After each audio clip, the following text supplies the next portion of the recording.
All right, so now that we've got all of our content together, we can go ahead and style all of the text that we've got on our website. So in this lesson, I'm going to cover a number of font properties so that we can further style and make our website look the way that we want it to. So the first thing I'm going to talk about is the font size. And to begin with, I want my H1 to be a lot bigger than my H2s and my H3s so that it really stands out as the title of this front page. So let's head over to Atom and implement that change. So inside my H1, I'm going to tap into the font size property, and I'm going to set the font size to 90 pixels. So this is the equivalent of selecting 90 in the drop-down menu when you're selecting a font size. And now if I hit refresh, then my title is going to get a lot bigger and it's going to fill most of that top page. Now at this point, make sure that you're not zoomed in or zoomed out and that your browser is at 100% zoom. And you can check this by just going to zoom in or zoom out, and you can see whether if you're on 100% or 110%. So we want it to be 100% so we can see what everybody else should see by default. Now, currently, our font size is set to be 90 pixels. So on certain browsers, if the user goes into preferences and they change their default font size for their web page, for example, if they need super large text in order to see, then you'll notice that font size does not change, even though the rest of the text does. And this is because this is not a dynamic size. So in order to make it dynamic, there's two options. So let's head back over here and just go back to the medium size. And if we go into Atom, then instead of using pixels, instead we can use something like a percentage. So 100% in terms of font size is actually a 16 pixel size. And so that means if we want 90 pixels, so that means 90 divided by 16, and that would be equal to 562.5, then we would need 562.5% in order to get the equivalent of 90 pixels. So if we hit save and we go back to our website and I hit refresh, you'll notice that absolutely nothing happens because we're specifying exactly the same font size, but instead we're using a percentage this time. So that means that if we go into, say, preferences and we change our font size to very small or very large, then that font size will scale with it. Now, the other way of specifying a dynamic font size is by using a unit called the EM. For example, if we head back onto our favorite website, techcrunch.com, and we highlight this title here and we inspect it, then if you select this H2 here, you'll see that it's got the class called live title and its font size is specified as 2EM rather than however many pixels they want it to be.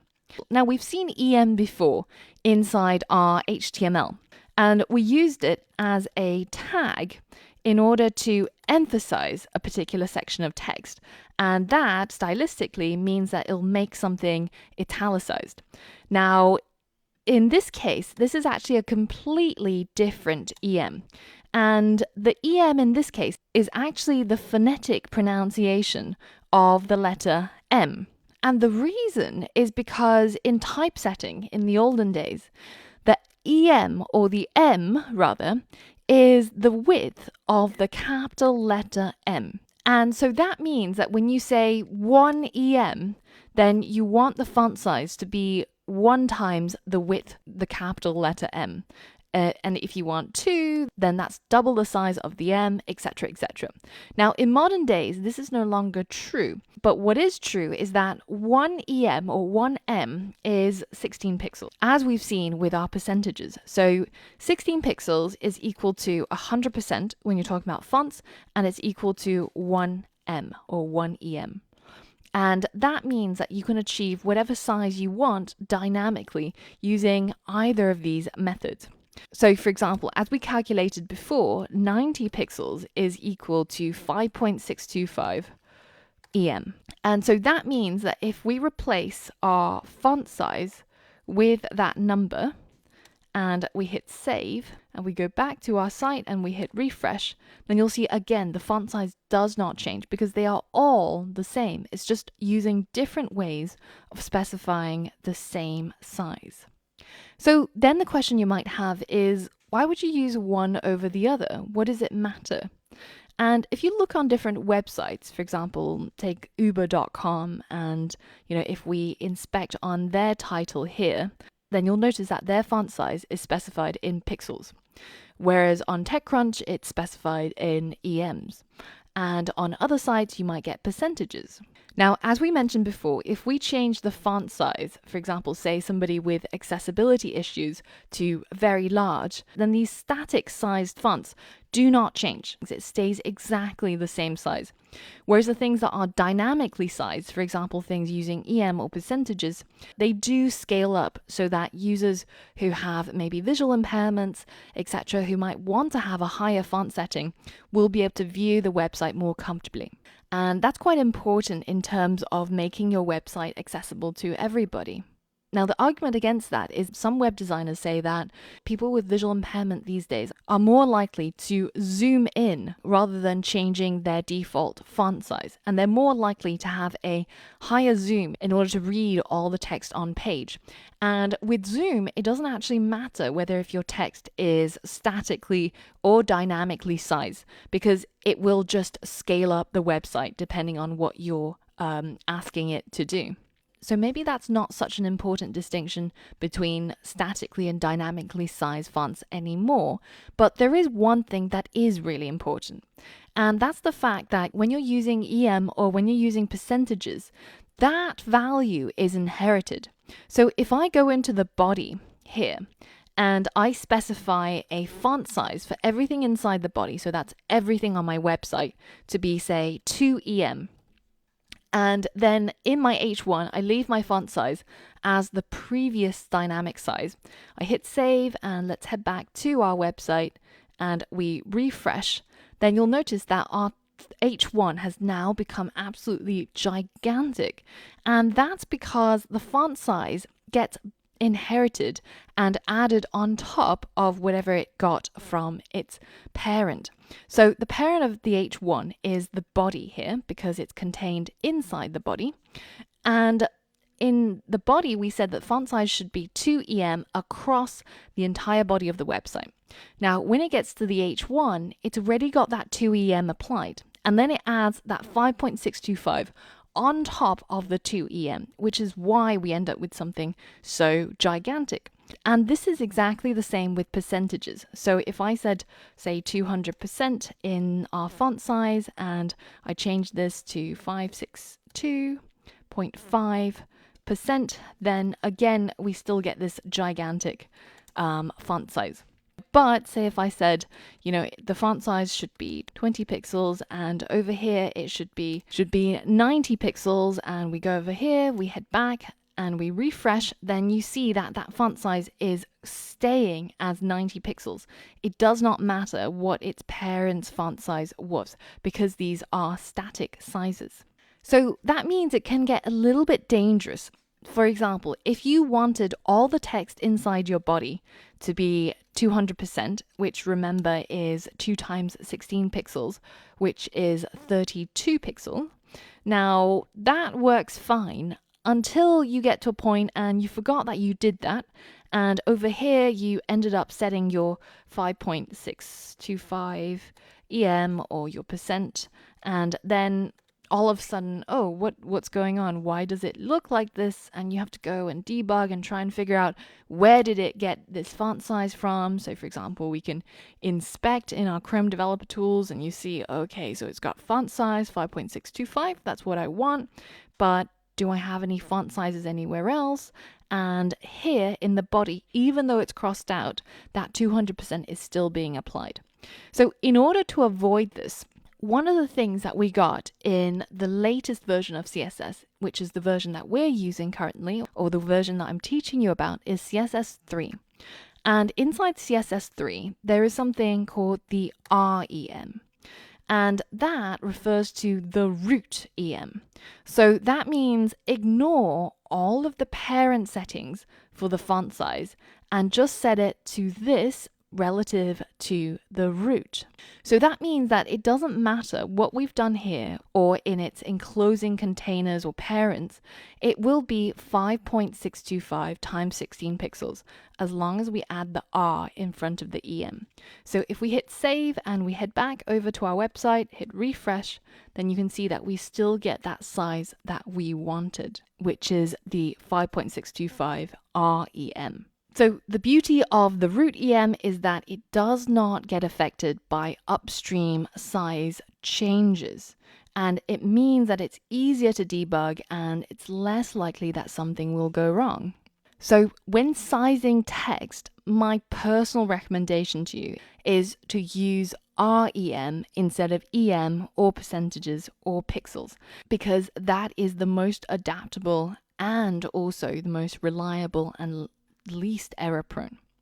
So now if we head back over to our site and refresh and also change our font size in our preferences back to the medium that's recommended, then you can see that we've got the exact size that we were looking for, which is the same as the 90 pixels that we specified. But this is done using REM rather than EM or percentages. Now, here's a challenge for you. Now, at the moment, our H2, so for example, this part where it says a programmer, it looks a little bit too small.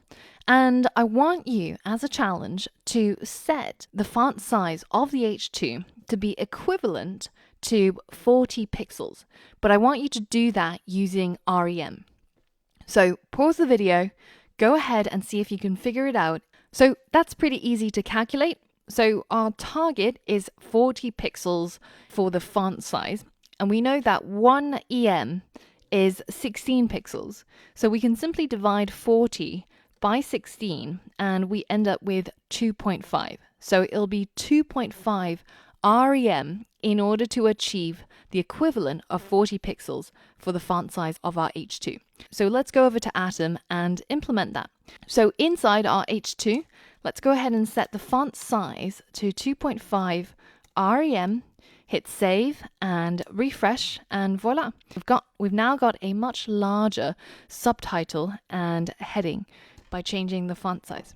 So if that was confusing at all, make sure that you rewind and rewatch some of the parts where we spoke about dynamic font sizing and how it all worked. But now there's just one thing that I want to change about the layout of this website. I would love for this H1 to have a little bit more padding from the top so that it gets pushed down more towards the center of the page.